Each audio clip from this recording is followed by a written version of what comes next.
नमस्कार। बारामासा की चुनावी यात्रा इस समय टिहरी झील के किनारे है और हमारे सामने ये विहंगम दृश्य दिख रहा है टिहरी झील का। सामने पीढ़ी का पर्वत है जो लगभग 25-26 मीटर की हाइट में है और इस झील के नीचे पूरा एक कभी शहर था, एक सभ्यता थी, एक समाज था। और ये झील हम इस समय जहाँ पे खड़े हैं ये टिहरी विधानसभा का क्षेत्र है और झील के अगर हम पार देखें तो वो प्रतापनगर विधानसभा का क्षेत्र होता है। लगभग 15 साल टिहरी झील के जो शटर पड़े थे, टनल के जो फाइनल शटर पड़े थे, जब से झील बननी शुरू हुई थी वो 2005 था। और उसके बाद 14 साल तक इस पूरे क्षेत्र ने, जो हम एक सामने एक खूबसूरत क्षेत्र देख रहे हैं प्रतापनगर विधानसभा का, इसने एक काला पानी की सज़ा भुगती। सज़ा इसलिए भुगती कि कनेक्टिविटी से पहले ही इस झील को बना दिया गया और तमाम जो रास्ते थे वो डूब चुके थे। तो ये जो सामने का हुआ है इस पर 2 पट्टियाँ हैं, एक ये धारमंडल हमारे इस तरफ दिख रही है और एक ये रैका पट्टी है। हमारे सामने इस समय वरिष्ठ पत्रकार महिपाल नेगी जी हैं जो इस पूरे क्षेत्र के बारे में एक विस्तृत हमसे बातचीत करेंगे। हाँ, आपने जिक्र किया कि इसको काला पानी कहा जाता था। जब से मतलब बहुत से लोग उस समय मीडिया में भी और कुछ गीतों में भी आया कि ये टिहरी का काला पानी है ये इलाका। आप देख रहे हैं उधर से, यहाँ से हम देख रहे हैं कोई 2 किलोमीटर दूर ये डैम दिख रहा है, डैम की वाल दिख रही है। तो एक रास्ता वहाँ से क्रॉस करके दूसरी तरफ जाता है और उसके बाद आप देखेंगे वहाँ पर टिहरी शहर था, ये वाला इलाका। और इधर जिधर ये बोट आ रही है उसके इधर ये 5-6 गांव इसके नीचे थे, यहाँ पे पड़ियार गांव वगैरह वगैरह 5-6 गांव इधर और वो शहर। तो ये गांव शहर वो कनेक्टेड थे और ये पल्ली तरफ नदी लगा लीजिए, इस जहाँ ये बोट निकल रही है इससे उस तरफ थोड़ा सा नदी थी। ये वाला ज़्यादा समतल इलाका था।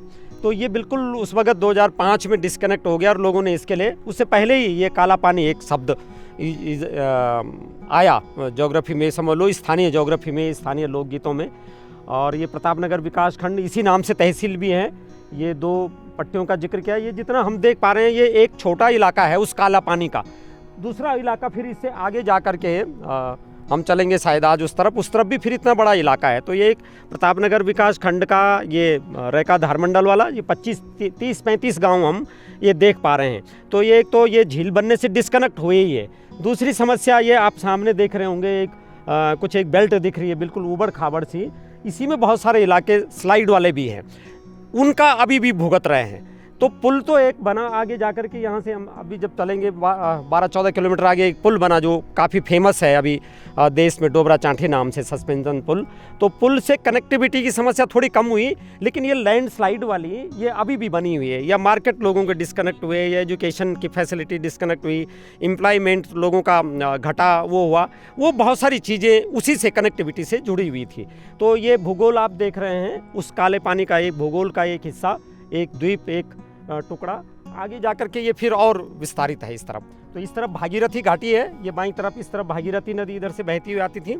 आगे वहाँ पर कुछ आगे यहाँ से 1-1.5 किलोमीटर आगे यहाँ पर संगम था, त्रिवेणी, त्रिहरी। और आगे फिर वो भिलंगना नदी वाली घाटी आगे हम देखेंगे। इसके जब धारमंडल से उस तरफ चले जाएं तो वो दूसरा इलाका है। इस तरफ वो टिहरी वाला क्षेत्र है, इधर प्रतापनगर वाला, आगे घनसाली का, इसके बाद फिर घनसाली वाला भी है। इस जगह से आगे चुनाव के संदर्भ में देखें तो हम एक चीज़ और देख सकते हैं, यहाँ पर ये महत्वपूर्ण जंक्शन जैसा भी है। ये तो जहाँ हम खड़े हैं ये टिहरी विधानसभा, ये प्रतापनगर, ठीक इस धार के उधर चले जाएंगे तो फिर घनसाली विधानसभा। और इस तरफ जब हम जाएंगे, जहाँ अभी जाएंगे डोबरा चांठी की तरफ, ये वाली जो कुछ छोटी छोटी पहाड़ियाँ दिख रही हैं ये धनोल्टी विधानसभा है, थौलदार ब्लॉक का। ये सामने जो गाँव है ये धनोल्टी विधानसभा के भी हैं। तो यहाँ से हम जो इलाका दिख रहा है ये 3 विधानसभाएं, 2 इस तरफ, 1 इस तरफ और 1 ये प्रतापनगर वाली इस तरफ। तो जो ये प्रतापनगर का निचला इलाका है जिसमें एक तो कनेक्टिविटी की हमने बात की जो इन्होंने काला पानी के तौर पे भुगती, दूसरा जो ये भू धसाव इन तमाम गांवों पे हो रहा है। आपने पहले भी बताया था कि जीएसआई की भी इसमें पूर्व में एक रिपोर्ट रह चुकी है और आपका भी इसमें विस्तृत एक शोध है। तो क्या इन लोगों को क्या विस्थापन के उसमें कोई सरकार सोच रही है, या इनका मतलब आगे का, जैसे इन लोगों पे हम अभी इन गांव की तरफ जाएंगे भी तो पहले भी इनकी तमाम तरह की खबरें आई हैं कि ये एक डर एक उसमें वो रहा है। तो इसमें मतलब आपने तमाम यहाँ पे रिपोर्टें भी की है, तो सरकार इनको क्या विस्थापन के उसमें लेके आ रही है क्या? देखिए, जीएसआई की बहुत महत्वपूर्ण रिपोर्ट रही हैं, लेकिन थोड़ा सा दुर्भाग्य रहा है कि ये महत्वपूर्ण रिपोर्टें उस दौर में रही हैं जब सूचना का अधिकार नहीं था। तो उस दौरान में जब डैम बना उस दौरान वो रिपोर्ट उसके पहले पन्ने पर केवल शासकीय प्रयोग के लिए कॉन्फिडेंशियल की मोहर लगी हुई थी। जब सूचना अधिकार आया उसके बाद लोगों के, यानी कि जब ये डूब गया उसके बाद वो रिपोर्ट हमारे या बहुत से लोगों के संज्ञान में आई, तब से जीएसआई की कई महत्व, जीएसआई के अलावा दूसरी एजेंसीज़ ने भी, जैसे रुड़की इंजीनियरिंग कॉलेज है, बाड़िया हिमालय जियोलॉजी वाला जो इंस्टीट्यूशन है उसने किया, तो दूसरे तीसरे संस्थानों ने भी किया है और वो बहुत महत्वपूर्ण रिपोर्ट है। संभवतः बहुत रिपोर्ट अभी भी पब्लिक प्लेटफॉर्म पे या शोधार्थियों के सामने नहीं आई होंगी, वो समस्या बरकरार है और वही बड़ा चैलेंज अभी है। विस्थापन एक सवाल था, ये कनेक्टिविटी का एक सवाल था, क्योंकि जीएसआई ने कहा है कि ये लगातार इसका ऑब्जर्वेशन बना रहना चाहिए, क्योंकि हर साल 2 बार पानी का उतार चढ़ाव होता है, फ्लक्चुएशन 80-90 मीटर ये पानी घटता है। जैसे अभी हम देखें तो जहाँ ये बेल्ट दिख रही है, इस साल पानी 830-32 पर पहुँचा, ये अपना आप दिख रहा है, ये उबड़ खाबड़ सी बेल्ट। इस वक्त जो पानी है, अभी 2 महीने पानी यहाँ तक था जहाँ पर हम खड़े हैं, ये करीब 25-30 मीटर पानी घटा होगा। इस वक्त संभवतः ये 810-12 के करीब जो लेवल दिख रहा है हमको, झील के पानी का लेवल। तो इसके ऊपर वाला जो ये पूरी बेल्ट है, यहाँ से दरअसल में बहुत सक्रिय एक भ्रंश निकलती है। जियोलॉजी ज्योग्राफी के मानचित्रों पे आपको मिल जाएगा, श्रीनगर भ्रंश नाम से एक है जो सक्रिय भ्रंशों में से है।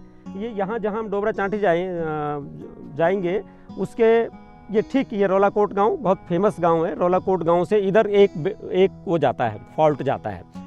ये ऊपर की पहाड़ी को हटा दीजिए और ये नीचे का जो स्लम अलग से दिख रहा है, इसको ओवरबर्डन कहते हैं। ये ओवरबर्डन है, निचली पहाड़ियाँ जिन पर गांव बसे हुए हैं। तो एक तो उस तरफ है, श्रीनगर भ्रंश के उस तरफ, और एक जो गांव है वो भ्रंश के इस तरफ है। तो ये एक्टिव भ्रंश है और मेजर जो खतरा बताया गया है उसके कारण है। तो 2 खतरे एक साथ हैं, नीचे से पानी का फ्लक्चुएशन, साल में 2 बार 80-90 मीटर चढ़ना, 90 मीटर फिर वो घट जाना। तो एक तो उस दौरान ऑब्जर्वेशन की रिकमेंडेशन है जीएसआई की, और दूसरी जो ये श्रीनगर भ्रंश है सक्रिय, उसका ऑब्जर्वेशन कंटिन्यू होना चाहिए। तो ये जो काला पानी वाला खतरा है ये बरकरार है। कनेक्टिविटी ज़रूर हुई है, लेकिन दूसरी तरह की दिक्कतें इसमें हैं अभी।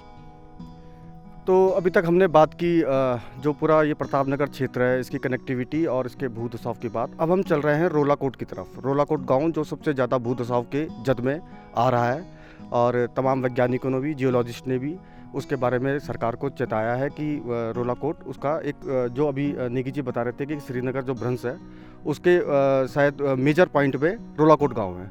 तो चलते हैं रोलाकोट गाँव की तरफ।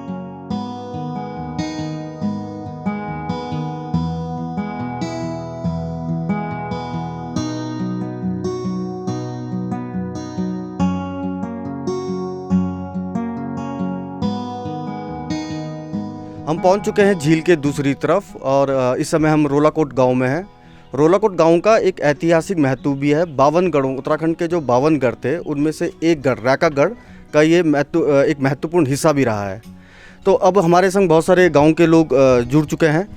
हम गांव वालों से जानते हैं कि इनकी यहाँ की जो सबसे बड़ी समस्या है, जो भूदुसाव और इनका जो विस्थापन से संबंधित जो मामले थे, उन पे इनका क्या कहना है। हमारे संग गांव के प्रधान जी हैं। प्रधान जी, आपका नाम क्या होगा? मेरा नाम आशीष डंगवाल है। तो डंगवाल जी, इस समय ये गांव का जो विस्थापन था, पहले ये गांव आंशिक विस्थापन में था, अब ये इसको पूर्ण कर लिया गया है, पूर्ण विस्थापन मान लिया गया है। तो अब क्या समस्या है इसमें? नहीं, अभी तक भी इसको पूर्ण नहीं माना गया है, क्योंकि अभी भी जो आंशिक डूब क्षेत्र का जो कैटेगरी है उसी में रखा गया है, और उसी के अकॉर्डिंग इसका पुनर्वास किया जा रहा है, जो कि अभी भी उनके द्वारा जो हमें क्या है आश्वासन दिया गया है। हालांकि ये 2010 से मामला लटका हुआ है। 2010 से अभी तक इसमें हमारे पे कोई सुनवाई नहीं हुई है, और 2010 में हमारे गांव के लगभग 29 परिवारों ने TIDC जो ये हमारे जो परियोजना है, उस परियोजना के नाम अपनी रजिस्ट्री उनके नाम कर दी थी 865 मीटर तक की, जिसको ये भूदशाओं की कैटेगरी में रखा गया है। लेकिन उसके बावजूद भी उन परिवारों को भी अभी भी ज़मीन अलॉट नहीं की गई है उनके द्वारा परियोजना के माध्यम से। और 2010 से हम लगातार अपने गांव के लिए ज़मीन के लिए लड़ाई लड़ रहे हैं, लेकिन अभी तक हमारे शासन प्रशासन द्वारा या सरकार द्वारा अभी तक हमारी कोई सुनवाई नहीं हुई है। इसमें से मैं दोनों सरकारों को दोष देना चाहूँगा, चाहे इसमें राज्य सरकार रही हो या फिर हमारी सेंट्रल गवर्नमेंट रही हो, क्योंकि ये अब उन्हीं के अधीनस्थ है जो TIDC काम कर रही है। लेकिन जबकि हमें हाई कोर्ट ने 2010 में एक फैसला दे दिया गया था कि रोलाकोट का तत्काल विस्थापन होना चाहिए, उसके बावजूद भी हमारा विस्थापन यहाँ पे अभी रुका हुआ है। हमारा लगभग पूरे गांव का जो क्षेत्रफल जो भूभाग था उसका 80% जो हमारी ज़मीन थी वो कहीं ना कहीं इस परियोजना के माध्यम से हमारी प्रभावित हो चुकी है, जिसमें से हमारे जो गायों को या हमारे मवेशियों को चराने के लिए जो चारागाह थे वो ख़त्म हो चुके हैं, जो हमारे जंगल थे वो ख़त्म हो चुके हैं, भूमि कृषि भूमि हमारी पूरी तरह से ध्वस्त हो चुकी है, कुछ 835 में जलमग्न हो चुकी है, बाकी जो ज़मीनें हैं 865 मीटर में हमारी प्रभावित हो चुकी है। इसके बावजूद भी अभी तक हमारे लिए अभी सोचेंगे करेंगे देख रहे हैं, ज़मीन देख रहे हैं, रोज़ हर बार इलेक्शन आते हैं या फिर जब हमारे बरसात के टाइम पे पानी बढ़ता है उस समय हमारा संज्ञान लिया जाता है, क्या है पूछा जाता है, लेकिन उसके बावजूद भी सरकार के माध्यम से या फिर विभाग के माध्यम से ऐसा कोई ठोस कदम नहीं उठाया गया है कि जिससे हमारे गाँव को राहत मिले। 10 साल से ये मान के चलो कि 10 से 12 साल हो चुके हैं, हमारी भूमि पूर्ण रूप से डूब चुकी है। उसके बदले में भी हम जब हमारे पास भूमि नहीं है तो हम उसमें उगाएंगे, कहाँ उगाएंगे, कुछ क्या उगाएंगे।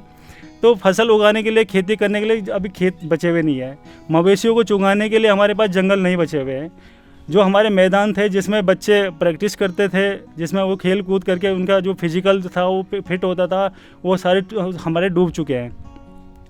और सरकार कहीं ना कहीं से सोचती है कि पलायन रुकेगा कैसे, जब गांव में पलायन रोकथाम के लिए ऐसी कोई चीज़ नहीं है, ऐसी कोई मतलब कोई सुविधा नहीं है, खेत नहीं है मवेशियों को। अब सरकार देती है हमें कि मवेशी अपना क्या करो कि भैंस पालन, गाय पालन, बकरी पालन करो, लेकिन करे किस पे, जब हमारे पास ऐसा कोई माध्यम नहीं है जिससे उनकी हम खाना पूर्ति कर सकें। तो ये समस्या है। अभी तक लगातार अभी हम धरना प्रदर्शन भी हुआ था, उसके बावजूद भी अभी कोई ऐसा कोई ठोस कदम नहीं उठाया गया है। तो हम ये चाहते हैं कि हमें ज़मीन के बदले ज़मीन मिले और कोई अच्छी सी उपज वाली ज़मीन मिले, खेती करने योग्य ज़मीन मिले, और जब तत्काल हमारा विस्थापन हो, पुनर्वास हो। हम यही चाहते हैं, सारे ग्रामीण हमारे जो भी हमें यहाँ पे बैठे हुए बुजुर्ग हैं वो सब यही चाहते हैं कि हमारा तत्काल विस्थापन किया जाना चाहिए, ताकि हम अपनी रोजी रोटी कमा सकें, कुछ कर सकें, उसमें अपने बच्चों का लालन पालन कर सकें। आपका क्या नाम है? मेरा नाम गोकुल सिंह है जी। आपकी कितनी उम्र होगी? मेरी उम्र है 68 साल। तो आज जब आपके गांव में यहाँ नीचे पानी आ चुका है और भू धुसाव की भी आप लोगों का एक खौफ है, तो आप लोगों का यहाँ से जाने का जो एक दुख है दिल में, जो उसमें, तो क्या आपको कैसा लगता है? लगता तो है, पर ये तो मजबूरी है साहब हमारी। जब 865 जो सरकार ने हमें बताया कि बहुत डेंजर जगह है, तो हम लोग तो घबराए हुए हैं, रोज ये सोचते कि कहीं भूकंप न है, कहीं जमीन अचानक खिसक नहीं जाए। तो ये तो सरकार ने हमें खुद बताया, खुद ही यहाँ पर परीक्षण किया उन्होंने, है। तो हमारे लिए तो बहुत समस्या है। न तो हम रात को सो सकते हैं कभी जब ज़्यादा बरसात होती है, और हमें तो हर समय भय रहता है। और फिर भी यहाँ पर इतनी कमेटी बन सके, हाई लेवल की कमेटी बन गई, फिर भी हमारा कुछ नहीं हो रहा। हाई लेवल तक कमेटी बन गई यहाँ पर, 2-3 बार बन गए, और फिर भी हमारा विस्थापन नहीं हो रहा। ये बहुत दुख की बात है। हाँ जी, आपका नाम क्या होगा? मेरा नाम दीपक थपलियाल है। आप क्षेत्र पंचायत सदस्य प्रतिनिधि हूँ जी भाई। आप ये बताइए कि कुल कितने यहाँ पे परिवार रहते हैं और कितने परिवार यहाँ से पूर्ण, जिनको अभी तक उनका निस्तारण नहीं हो पाया है? परिवार तो बहुत रहते, इसमें 150 के ऊपर ही है परिवार अभी यहाँ पे ना उपलब्ध, और कुछ लोग 35-36 परिवार जिनका विस्थापन हो चुका है, पूर्णता नहीं हुआ, मकानों का भी रह रखा उनका। तो सरकार, ये जो पुनर्वास निदेशालय है, इनका कहना है कि आप लोगों का निस्तारण हमने ऑलमोस्ट पूरा कर लिया है। शायद आप लोगों के संग उनकी जो बैठक हुई थी उसमें नगद का भी था और कुछ ज़मीन का वो भी था, तो आप लोग क्या उससे उस बैठक में क्या रहा आप लोगों की तरफ से? हमारा करीबन 60 दिन हम धरने में रहे वहाँ नई टिहरी बौराड़ी गणेश चौक में, और 1 साल पहले 21 दिन हमने डोबरा चाटीपुल में धरना किया, उसमें 7 दिन की जेल भी हमारी है। और उसके बावजूद हमने ऊपर पुनर्वास ऑफिस में जो हमारी बात हुई, 57 प्लॉट हमारे लिए अभी उन्होंने कर दिए क्लियर, जो मैं देख के भी आ गया हूँ, और उसमें करीबन 114 की उन्होंने बना रखी है। कहाँ है वो प्लॉट है? उन्होंने 50 प्लॉट प्रतिनिधि नगर है और 7 उसमें रोशनाबाद में, जो क्लियर हो गए, जो मैं देख के भी आ चुका हूँ। ये और आने बाकी है अभी। अब हमारे पे 6% ब्याज लगा रही हो सरकार हमारे पे। और इससे पहले जो मतलब ये है कि जब हमारी जो ज़मीन डूबी 835 के अंतर्गत, उसमें उसने वो सरकार ने हमें 1 रुपये फसलाने नहीं दिया, न तो हमारी ज़मीन का तो कुछ दिया, पर अपने पैसों की जरूर हमसे ले रहे मतलब पैसे। तो इस सरकार की नीति गलत है। और किसी को आप मैं बुलक सिंह बिष्ट हूँ भैया। क्या आपका क्या नाम है? बुलक सिंह बिष्ट। अच्छा, आपका कुछ कहना चाह रहे थे? मैं कहने क्या चाहना है साहब, सबसे हमारी बड़ी समस्या पुनर्वास की है। और मेरे ख्याल से 2007 से हम लड़ाई लड़ रहे हैं इसको, और अभी तक कोई सुनवाई नहीं हो रही है। और अभी भी काफ़ी वो हल्ला हड़ताल किया, जेल में बंद हुए, पर आश्वासन नहीं देते हैं, लेकिन कोई कदम नहीं उठाते, कोई काम नहीं करते हैं। ये सरकार पता नहीं कैसी करती साहब, क्या करती है कुछ। इस बार आपके गांव से भी आपके प्रत्याशी शायद कोई उठे हैं ना? प्रत्याशी तो गांव से क्षेत्र से ही हैं। हाँ, क्षेत्र से हैं। वो क्या कहते हैं, उम्मीद सागर बना। वैसे सब क्षेत्र के ही हैं जो विधायक लोग जो उठे हुए हैं सब। तो आप लोगों ने पहले के जो विधायक रहे हैं, चाहे वो इस समय भाजपा के विधायक रहे हों, चाहे उससे पहले कांग्रेस के विधायक रहे हों, तो उनकी तरफ से कभी आप लोगों का प्रमुखता से इस मामले को कभी प्रशासन के या राज्य सरकार के सामने उठाया नहीं क्या? उठाया तो होगा साहब इन लोगों ने, लेकिन ये सो जाते हैं। फिर जब इनको कुर्सी मिल जाती है तो सो जाते हैं। वादे करते हैं लेकिन वादे फिर विफल कर देते हैं। अभी हमारे यहाँ पर वो क्या है, जो रक्षा मंत्री क्या है वो, राजनाथ सिंह साहब यहाँ आए हुए थे हमारे यहाँ मंदिर में। तो उन्होंने भी जब आए थे पिछली बार, जब विधायक साहब बने थे पंवार जी, तो उन्होंने कहा था कि आप दिल्ली आना और आपका पुनर्वास की समस्या हो जाएगी, लेकिन बोला ही बाकी कुछ भी नहीं हुआ। अब दूसरा चुनाव होने वाला है, कुछ भी नहीं। तो जब उन्होंने आप लोगों को बुलाया था दिल्ली, तो आप लोगों से कोई गया था क्या? तो गए तो नहीं है साहब, सुनने में तो आया कि हमारे विधायक साहब गए वहाँ, पर हम खैर नहीं गए, ये तो बात है। तो इस बार जब आपके जो अभी विधायक हैं या उससे दूसरे जो अभी कांग्रेस की तरफ से हैं, वो पहले भी आपके विधायक रह चुके हैं, तो जब वो आपसे वोट मांगने आ रहे हैं, तो आप उनके सामने ये मांग अपना वो रख नहीं रहे हैं कि आपने वादा किया था? अब तो ये नेताओं का तो ये हो गया साहब कि ये तो बोलते हैं और कुछ करते नहीं। जब चुनाव के टाइम आते हैं, वादा करते हैं, लेकिन बाद में सो जाते हैं, कुछ काम नहीं करते। हड़ताल पे वो पहले बैठे थे, जब वो विधायक नहीं थे तो वो हड़ताल पे बैठा करते थे कि रोलो कोड के पुनर्वास के मामले में, इस क्षेत्र के पुनर्वास के मामले में क्या करते थे, वो हड़ताल पे बैठते थे। कौन बैठते थे? हमारे यहाँ पे 9 महीने तक तो ये बैठे थे। जो हमारे विजय सिंह पंवार जी है, जो अभी वर्तमान के विधायक अभी थे, तो वो भी बैठे थे। इनसे पहले भी उन्होंने भी आश्वासन दिया था, चाहे विक्रम सिंह नेगी हो, उन्होंने भी आश्वासन दिया था। हालांकि जब वो जीत के आ जाते हैं, तब ना तो धरना करते हैं, ना किसी से डिमांड करते हैं कि हमारे क्षेत्र का यही मुद्दा है, कि इस मुद्दे पे कोई सुनवाई करे। और ना ही हमारे गांव से चाहे कोई वरिष्ठ, जो हमारी वरिष्ठ लोग हैं, या उन्हें लेके, या जो जिनके अंदर थोड़ा ज्ञान है इस पुनर्वास से संबंधित, इन्हें लेके कभी सरकार के पास नहीं गए, तो कि आपकी अपनी समस्या बताओ और हम आपके साथ हैं क्या आपकी। जबकि आपका जो मामला TDC के पास है, TDC पैसा कमा रही है, ठीक है, और सरकार अपने जो उनके लोग हैं, जो क्षेत्र के लोग हैं, राज्य के लोग हैं, उनके लिए बिल्कुल कुछ सोच ही नहीं रही है। जबकि TDC तो अपना पैसा कमा रही है परियोजना के माध्यम से। देना है TDC को, चाहे वो पैसा दे या फिर हमें क्या ज़मीन मुहैया कराए, लेकिन उसमें हमारे राज्य सरकार का या सेंट्रल गवर्नमेंट का TDC को किसी भी प्रकार से दबाव नहीं बनाया जाता है कि जो क्षेत्र के लोग हैं, जिनको आपने किसी शर्त नियम कानून के अंतर्गत आपने बताया गया है कि ये लोग प्रभावित है, इन लोगों की पात्रता बनी हुई है, इनको पुनर्वासित किया जाना है, उन्हीं के माध्यम से जो कानून के अंतर्गत है, या फिर जो उनके लॉ एंड जो टर्म्स एंड कंडीशन जो भी है विभाग के माध्यम से जो भी है, तो इसके बारे में उन्होंने कभी दबाव नहीं बनाया कि जब तुमने मान लिया है, या GSI की रिपोर्ट के अनुसार ये गांव उसमें आता है, डेंजर जोन में है, या RL इतने तक डेंजर जोन में है, तो इन्हें पुनर्वासित क्यों नहीं किया जा रहा है। अगर आपके पास ज़मीन नहीं तो उनके हिसाब से बताओ कि गांव में जाके जाओ और पूछो उनको आपको कितना पैसा चाहिए या कितना अमाउंट चाहिए, ताकि आप अपना सेटलमेंट कर सकें, यहाँ से पुनर्वासित हो सके। लेकिन ऐसा भी कुछ नहीं है। वो कहता है कि नहीं है ज़मीन। जब उत्तराखंड में आज ज़मीन नहीं है तो कल कैसे हो जाएगी? वन विभाग अपनी ज़मीन काटने नहीं देता है, तो गवर्नमेंट के पास कितनी हो, जितनी गवर्नमेंट के पास है उन्होंने दे दी है। अब क्या करना? अब जब ज़मीन नहीं है, वो कहते हैं हमारे पास ज़मीन नहीं है, इतने 10 साल 12 साल से वो कह रहे हैं हमारे पास ज़मीन नहीं है।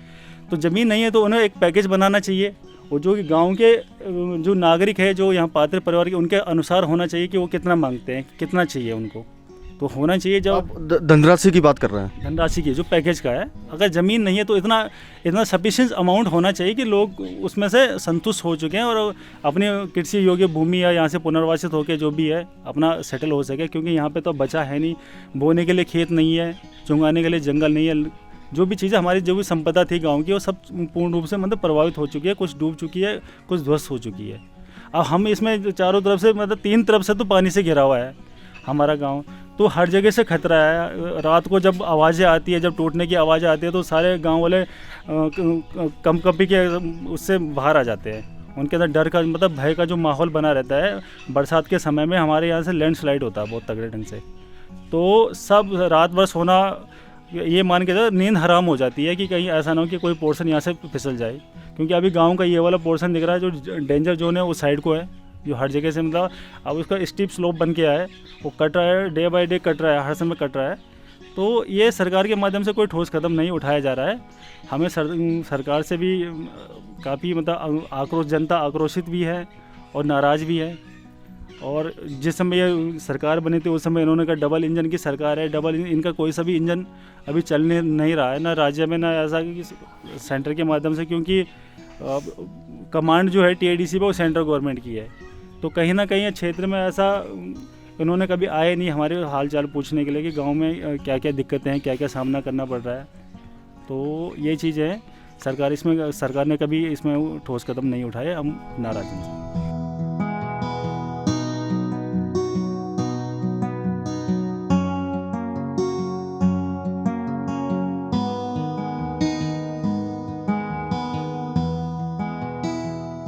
आप गांव की जो है मौजूदा हालत आप देख सकते हैं कि ये हमारा गांव है पूरा, और जो 865 RL जहाँ पे जो पॉइंट है वो जहाँ पे मकान जस्ट मकान है उसके ठीक बुनियाद पे 865 मीटर RL स्थापित किया गया है। उसके अलावा हमारे जो ये खड्ड साइड है यहाँ पे बिल्कुल पानी आता है, पानी मकानों के नीचे रहता है, एकदम से नीचे रहता है। यहाँ से हमारा मेन रास्ता भी है इधर उधर जाने का, और जब आते जाते इसमें गिरने का इतना भय रहता है कि अगर वहाँ से किसी का पैर फिसल गया तो सीधे पानी में रुकेगा और वहाँ से उसके साथ कोई कैजुअल्टी हो सकती है।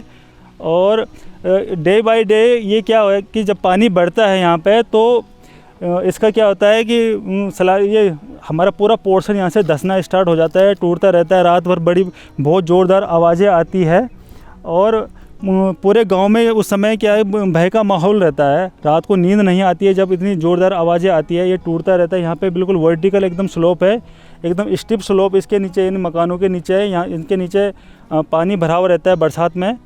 तो गांव में इसी तरह से वैसे तीनों तरफ से ये पानी से घिरा हुआ है पूरा गाँव, और इसमें खतरा, मवेशियों को खतरा रहता है। यहाँ पर बच्चों को अगर इधर उधर खेलने जाए तो उनको खतरा है। तो यहाँ पे ये इस प्रकार की अभी परिस्थितियाँ बनी हुई है। अब हमें मालूम है कि हम इतने सालों से यहाँ पे किस ढंग से अपना जीवन यापन कर रहे हैं, किस भय में हम जी रहे हैं। इसके लिए अभी सरकार को कुछ ना कुछ ठोस कदम उठाना चाहिए, चाहे सेंट्रल गवर्नमेंट हो चाहे हमारी राज्य सरकार हो।